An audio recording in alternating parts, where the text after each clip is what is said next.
Je suis le chanoine Fournier, vicaire général du diocèse aux armées françaises et doyen du chapitre cathédral sous cet beau vocable de Saint-Louis.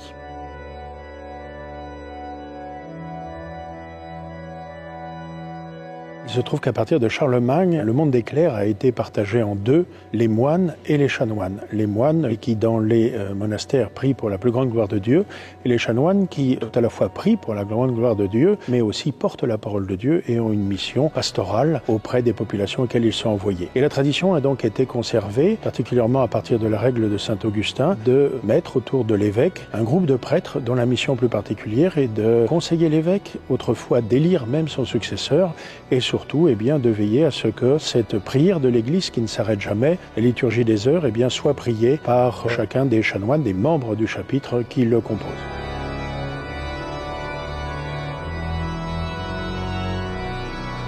Le moine, c'est celui qui vit dans un monastère, donc dans un endroit clos, et qui fait la profession de trois vœux: pauvreté, le vœu de chasteté et le vœu d'obéissance. Les chanoines diocésains sont soumis simplement à la règle du célibat en raison de la promesse de rester célibataires qu'ils font au moment de leur ordination sacerdotale.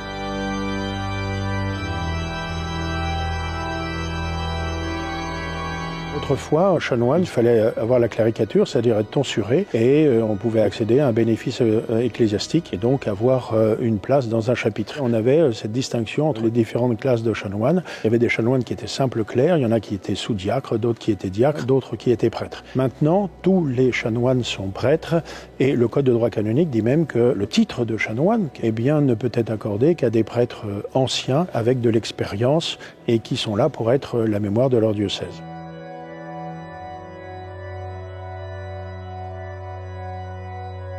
Tous les diocèses, en tout cas anciens, ont un chapitre et il se trouve qu'en 2019, le souverain pontife, donc Rome, a autorisé l'évêché aux armées, qui est très récent puisqu'il date de 1986, à avoir son propre chapitre et donc de constituer en dignité des chanoines qui, redisons-le, sont là pour à la fois le rayonnement culturel mais aussi le rayonnement liturgique de la cathédrale et de s'occuper des vieux prêtres et de conserver ce lien de charité et d'amitié qui les unit.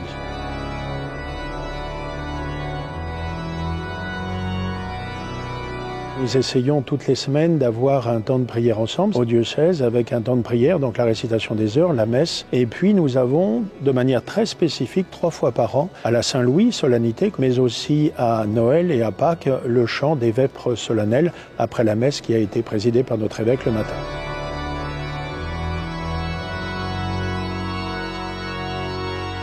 On a vu le chapitre cathédral prie pour l'ensemble du diocèse. Nous invitons de la même manière chacun des membres et des ressortissants du diocèse aux armées à prier pour le salut de l'âme du chapitre et des chanoines qui le composent.